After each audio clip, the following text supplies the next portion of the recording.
Welcome back, everyone. For today's video, we are going to be taking a look at the 9th round at the 45th Chess Olympiad, which is being held in Budapest, Hungary. Now, we have the 5-time world champion, Magnus Carlsen, representing Norway. He's kind of been doing relatively well, a couple of tough draws, but mostly winning. And today, he and his countrymen are playing against the country of Slovenia. Now, Magnus Carlsen received an award yesterday as the greatest chess player of all time from FIDE at the 100th celebration gala dinner, and so he's back in action, and let's see if he can live up to his billing. All right, so Magnus is a white piece against Vladimir Fedoseev, originally a Russian grandmaster who now represents Slovenia, and the game starts with the move d4. Fedoseev plays d5, we get knight f3, and here we have the move c5, c4, and we get the move pawn takes pawn, and the move knight f6. Now, for those of you guys who have watched my channel over the last year or so, this position should look very familiar. And now, normally when I've played the system, it comes from a different order with d4, d5, c4, c5, takes, knight f6, knight f3, and c takes d4. And I've actually had this position against, I believe it was Ding Loren, as well as Pragnananta in the candidates and Norway chess. So, Fedoseev here clearly thinks he's Hikaru in this position after knight to f6. I would also point out that in the Chess Champions Tour event, I believe in 2023, I had this position against none other than Magnus Carlsen after queen a5 and knight takes d4, but knight f6 is simply considered to be a better move. So we get the move knight takes, we get e4 being played here. In my game against Pragnananta, that game continued with queen takes pawn, takes, knight c3, takes a6, g3, e5, knight b3, knight c6, bishop g2, and a5. A game which I would eventually win, and it did sort of propel me to contending for first place in the candidates tournament. So we get knight takes pawn in this game. Knight takes, here we get the move e4, knight to f6, and now Magnus plays the move bishop b5. We get the move bishop d7, and Magnus plays knight c3. Now, one thing you will notice is Magnus has already used a lot of time. He's down half an hour on the clock, and we're only on move number 8. Now, on top of Magnus using a lot of time, one thing that he's done in this event is he has been showing up to the board fairly late for most of these games, usually between 5 and 10 minutes, and it has not really bitten him yet. He hasn't gotten too bad in time pressure or struggled that much, but it is something to keep an eye on. So Fedoseev goes to e5, we get the trade, and now Magnus plays this move knight to f5. Fedoseev trades the queens, and now we get this move knight c6. Now, this is a move that I was fairly critical of. I thought that Fedoseev played g6 here, trying to kick the knight right away. He should be doing very, very well, because after knight to e3, knight to c6, let's just say white plays a move like f3, you castle here, white goes king to e2, you go knight d4, king f2, and then bishop c5. Black should already be very close to equalizing due to the king and the knight on this diagonal. White is kind of lacking in development. The bishop and the rook aren't developed, so black is fine. Instead, we get knight c6. And now Magnus plays this move bishop to g5. And already here, I started to feel like the game could be spinning a little bit in the wrong direction for a couple of reasons. First of all, Magnus Carlsen is well known as the greatest endgame player of all time, on top of just simply being the best ever. And because of that, it feels a little bit dicey for black to play here. The knight is under attack. White has these knights coming to d5 and f5. And just in general, it seems quite tricky. When you add in the psychological component where you know you're playing as Magnus, who loves to grind endgames, that makes it doubly difficult. So Fedoseev goes knight g4 here, trying to attack the pawn on f2 and fork the king and the rook. If h3, knight f2, for example, king e2, knight h1, black is winning the game. So we get king e2. Fedoseev plays f6 here, trying to build the classic chain of 3 in this position with the pawns from g7 to e5. Magnus plays bishop h4, we get the move h5, and this is already only move territory. If black does not play h5 here, he is going to lose the game. For example, if you play a move like g6, white can go h3 here, and now both of these knights are under attack. But after, say, knight f2, bishop f2, gf5, e takes f5, white will play g4 to connect the pawns, but on top of getting g4, and just to illustrate the point, you also get a bastion with the connect 3 and the knight on e4, hitting the pawn on f6, knight jumping to d6 or c5. White also will control the open files here, rook a c1 and rook hd1. And this position is absolutely miserable, and Magnus Carlsen will win this position 100 times out of 100 with the white pieces. So we get h5, and this is really the only move, because now when f3 is played, you can go knight h6. Your pawn structure, the chain of 3, remains intact, and your queen side is still very stable as well. We get bishop f2 from Magnus, and this is a move that I actually didn't like during the game. I thought that Magnus should have traded the knights right away, and after like knight d4, king d3, takes, and bishop f2, let's just say black plays knight to e6, for example. Now after knight to d5, with ideas like rook a c1, rook hd1, this black rook on h6, a little bit out of play. You really want the rook on d8 or c8 here, d8, c8. I thought that Magnus could try to squeeze. Instead, Magnus goes bishop f2. We get the trade of the knights. And now what Magnus is angling for is he wants to go g4 to protect the pawn on f5, but he also wants to put this knight on e4 to create a bastion and target all the squares like in the other variation we just saw. However, it's worth pointing out the pawn on f5 is a slight weakness here. Also, black can down the road play something like king f7 and g6, for example, and now white no longer gets a clean bastion because there's f5 to kick the knight away from e4. So, Fedoseev castles, we get rook to d1, rook takes, and now the move h4 is played. Now, this is a move that I absolutely love from Fedoseev. He's trying to go rook to h5, activate the rook and pressure the pawn. And if white ever goes g4 after takes, now the rook is on an open h file, and you can try to create the kebab on the second rank. Magnus goes king d3, we get rook h5, and now Magnus plays king e4. Now, perhaps Magnus thought he was playing king of the hill, which is a variant of chess where if you get the king to e4, d5, you simply win on the spot. But it's also worth pointing out that this king is very well placed. Black doesn't have any light square b's. Say you could put a bishop on c6, you could attack the king. Maybe if you could get this knight around to, say, d6, for example, you can also check the king and win the pawn. But with the knight on c6 in this position, it's very, very difficult, and the king is very safe in the center of the board. So, Fedoseev plays rook g5 here, which is a very good move, attacking both the pawns on g2 and keeping an eye on the pawn on f5 at the same time. Now, here Magnus plays the move rook g1, and this is a start where we get some complications in the position. I actually thought g4 was a lot cleaner, because after takes, let's say black goes g6, you can still go g4, takes, rook g2, and now after rook to d2, white still has his pawn on f5, the knight can go to d5 to hit f6, and as you can tell from the computer evaluation, white keeps a small advantage. Instead, we get to move rook g1, and now Fedoseev plays the move g6, weakening this pawn on f5, all the while keeping an eye on the pawn on g2 and intending to play f5. Now, as soon as I saw this move on the board, I already had this feeling the game is starting to spiral a little bit out of control. Now, what do I mean by that? What I mean by spiral out of control is that Magnus no longer has a clean advantage. It's not a position where it's one way. Now, with black getting f5 and the weakness on g2 in the long term, there are chances for this to become complicated where all the results are in play. White can win, black can win, and a draw is also possible. So we get bishop takes h4 here. Now, you're probably thinking, why can't white just take and after f5 go king d3? And the reason is because after takes, it looks like you're hanging a pawn on h4, but after bishop takes h4, you have bishop c5, attacking the rook, and when white moves the rook to e1, you take on g2, and suddenly you have the kebab on the second rank. All the pawns are weak, and white is still probably okay, but if anybody is better, it is black. So, we get bishop takes h4, pawn takes pawn, and now Magnus goes king d5. Magnus here is trying to use his king as an active piece in the endgame, maybe king e6 and king f7 as well. This is very, very tricky, but you have to keep in mind that even though there are limited pieces on the board, this king can get stuck in the middle.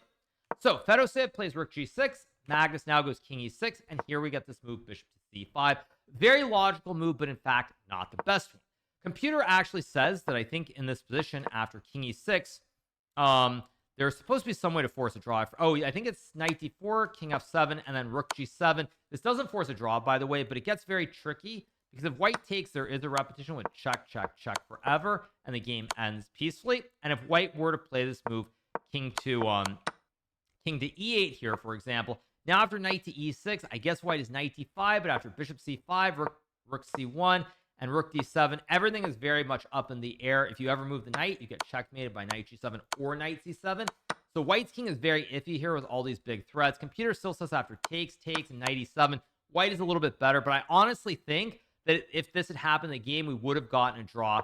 With this move, king takes f8. And also one last line to point out, if white takes the pawn on f6 here, now you have knight takes f3 due to the pin of the rook towards the rook, takes rook g1 is winning. And if you move the rook away, you lose the bishop and you lose the game. So instead, Fedoseev plays bishop c5 like a normal human being, attacking the rook on g1 and trying to win the pawn on g2. Magnus now plays move rook to h1, and here we get this move knight to d4, and Magnus rather surprisingly plays this move king to d5. Now what happened here, I think, for Magnus, he's a little bit low on time in the situation. He's trying to play fairly quickly, and he thinks that if he goes king f7, which is the best move, after takes, bishop f6, and knight f3, you're going to lose the pawn on b2, black's pushing the e-pawn up the board, and white can never be better. But in fact, after the move h4 here, white is better, because the best line for black is to take, actually not take, sorry, is to go king d7. Rook b2 actually loses, I think, because of knight a4. And then you can take and start pushing p all the way up the board. Pawn is unstoppable here, and white wins. So in this position, after h4, black can go king d7, h5, and now black plays bishop e3, and after h6, takes, and rook b2. Black probably should draw the game here, but white does have an extra bishop on the board, and the game will go on for a long time. Instead, Magnus plays king d5, trying to keep the king in the center to attack the bishop and the knight, and now we get this move b6 to guard the bishop on c5. Magnus plays f4 here, and now we get this move king d7. And at this point, you're probably starting to notice the white king is becoming a little bit vulnerable here. Now, what do I mean by that? What I mean is that if white were to take on e5, you have this move rook to g4, attacking the bishop. And let's say white were to take on f6. Suddenly, after knight to e6, the white king is getting checkmated in the middle of the board here. You have two mate threats. You have rook d4 and knight c7, and white can't stop both. If you go rook d1, knight c7 is checkmate as the king is cut off here. You can't go back to the fourth rank. And if you play the move knight to b5 to stop rook d4 and knight c7, I still go knight c7 anyway. And after takes, I have rook to d4, checkmating the king in the middle of the board. So it's getting very scary here for Magnus. He's already down to 5 minutes. And at this point, I'm really concerned for his chances because there are no easy moves, no ways to simplify, and he's low on clock, and it's feeling really dire. So Magnus plays this move g4 here, trying to completely mess up the middle of the board, and this is a move that loses on the spot. Now, Magnus is down 23 minutes here. Fedoseev has all the time in the world. Can he find the win? Alas, he is unable to find the instant win. Now, the instant win here would be the move knight to c2, because if white plays a move like f takes e5, there's knight to e3 checkmate. King has no squares available here. King gets stuck. And so the only way to stop the mate, you could go king c4, but after rook takes g4, takes, king b3, knight d4, king c4, king e6. Black simply has these two connected pawns in the middle on top of being up a pawn, and will convert this endgame pretty easily. And so the logical move is to take f5, so that now if black goes knight e3, you have the escape square on e4. But after takes, black can play rook g4 here, attacking the bishop and the pawn. And after bishop takes f6 and rook takes f4, white is pretty much getting checkmated. I guess you have knight b5 to avoid the mate, but for example, if you take with a king, I have check, king d5, and then knight to b4, checkmate. King has no squares available. If you were to take with a bishop here, then I again have knight b4 checkmate or knight to e3 as well. So the only way to stop the mate is to go knight b5, but now after knight e3, takes, king e4, and rook f6, black has an extra bishop on the board and will win. So knight c2 would be winning. Fedoseev is 25 minutes here, but he's unable to find the winning move. He takes after about a 5-minute think, and now we get takes, and knight e4. And suddenly Magnus Carlsen has survived yet again, or has he? Now, while Magnus is still a little bit worse, the big issue he has here is he only has 1 minute and 35 seconds on the clock. And so there still are chances to lose, because after knight to f3 here, black is simply up a pawn with these 4 pawns versus the 3 pawns that white has. Now here Magnus plays knight takes d5, and this is just a bad move in the position. What Magnus should have played was bishop g3, anchoring the pawn and creating the classic wooden shield here. And after bishop d4 and a move like b4, rook h6, and rook c1, black can't really make use of the extra pawn. The knight blockades this one, the bishop blockades this one. And if you ever go knight h2, now white has rook to h1, winning the game. And if you play a move like b5 here, I think white can simply play a move like rook c2, rook c1 forever, just waiting it out, and black cannot improve the position. Also, you'll notice the knight on f3 completely dominated here. No squares really available because the knight on e4 covers, and the bishop on g3 also covers the e1 square, so there would be 0 issues whatsoever. Instead, Magnus plays knight takes c5, and now after takes and bishop g3, suddenly we have the move rook to d6 being played, takes and rook d2, and even though material is equal temporarily with both sides having 3 pawns on the board, white is in a lot of trouble here because you've got the kebab. All of white's pawns are loose. Additionally, you have a passed e-pawn that you can start pushing down the board very quickly here. No rook e1s even, so white has to be very careful. That being said, this is Magnus Carlsen, so you expect him to defend the position, but as we're about to see, he is unable to do that. So he goes rook c1. We get king to e6 here. Keep in mind, in this position, the only way to draw the game would be to play a4. And after rook b2, rook to d1, king to e7. White can now go rook d5, and when you go king e6, there's rook to d8, intending to go rook a8 or rook e8 to win the pawn on a7 or check the king all over the board, and black cannot win. Instead, we get rook c1, and now after Fedoseev finds the best move in the position, king to e6, Magnus Carlsen is completely lost. Now, the reason this move is so good is for a couple of reasons. First of all, if you take on h2, you hang the pawn on e5. So when you go king e6, you guard the pawn so that you can take on h2, but additionally, after white plays move rook c4, now you can go king to f5. The king is guarding both of D's pawns, and meanwhile, the knight attacks the pawn on h2, and the rook on d2 attacks the pawns on b2 and a2. Magnus goes rook a4, we get knight takes h2, and here we have the move bishop takes knight being played. Magnus could have played rook takes a7, but after knight to f3, the bishop on g3 is simply dominated here by the knight. Knight is covering all the critical squares once again. And to give you a sample line, let's say white goes b4, you have rook g2, no squares available, knight captures on all the squares, and your bishop is trapped, and you lose the game. You simply lose the bishop due to the placement of the knight, which dominates the bishop. So Magnus, in desperation, trades the bishop for the knight. He takes a7. And now after rook takes b2, we've reached a classic rook and pawn endgame where Magnus has no hope of saving it. No hope whatsoever, and primarily it's because of the placement of the white king, which is super far away from the g pawn and the e pawn. Also, in the long run, black can try to cut off the king here by one row. So even if you were able to get, let's say, a4, let's say you go a4, rook here, a5, g3. I'll just set it up, something like this. Takes, king here. You can go rook to a1. And again, if white goes here, you have rook to a3, winning the rook. And if white goes rook g8, now you go rook d1, cutting off the king by the one rank, and this is a winning rook and pawn endgame. So because of the placement of the white king, there are no chance for Magnus to save. He tries to fight on, but it is all in vain. We get a4, we have to move rook c2, king b5, we get g3, rook g7, king f4, a5. Magnus desperately trying to push the a pawn up the board, but we get to move rook b2. Now we have king c6, rook a2, king b6, and here the move e4 is played. And you'll notice that black is pushing p here. You have the wide p bows, the e and the g pawns, and the white rook simply can't stop both. You can always keep the rook on this one, but then my e pawn starts pushing up the board. And when you get distracted to stop the e1, then I push the g1 up the board, and the rook just cannot stop both of these pawns from queening. And so with only a rook on the board, there's no way to stop the white p bows.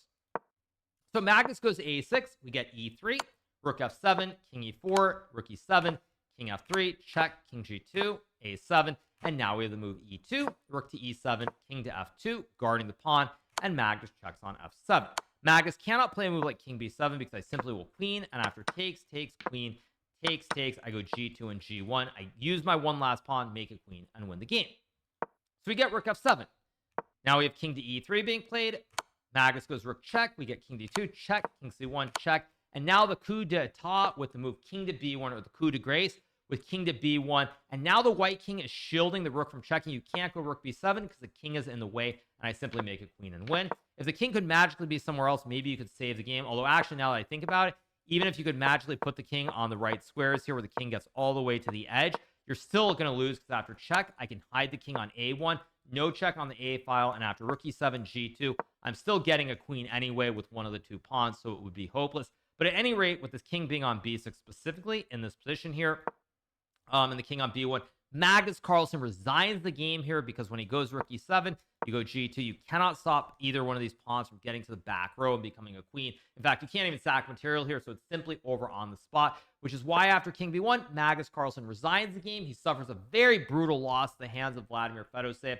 Now, for Magnus, this has to be very difficult because in the Olympiad, traditionally, he has never really had a great result. He's tried to hold up his Norwegian teammates, help them get to the podium when all is said and done. But much like the previous ones, he suffers a tough loss here late in the event. And with this, Norway, I believe, has lost the match, if I'm not mistaken. They have no chance of getting a medal. And for Magnus, this more or less ensures that the event will be a failure because he is almost certainly going to lose some rating points now.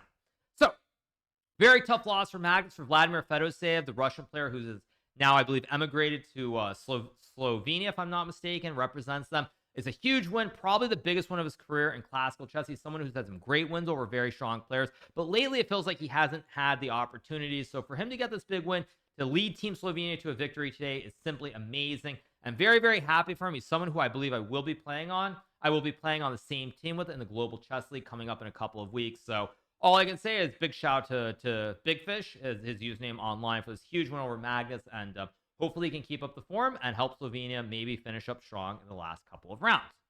All right, so on that note, I hope you guys have enjoyed this recap from the 9th round of the 45th Chess Olympiad being held in Budapest, Hungary. If you are not already subscribed to the channel, make sure that you smash that subscribe button below, and we'll be back with some more great recaps as the final 2 rounds are coming up, and hopefully we'll get to see the United States, India, or some other big matches, all the top players playing against each other. So there should be a lot of exciting games, but I hope you guys have enjoyed this, and we'll have to wait and see. But at any rate, hope you guys enjoy the rest of your day and have a good one. See you guys. Bye.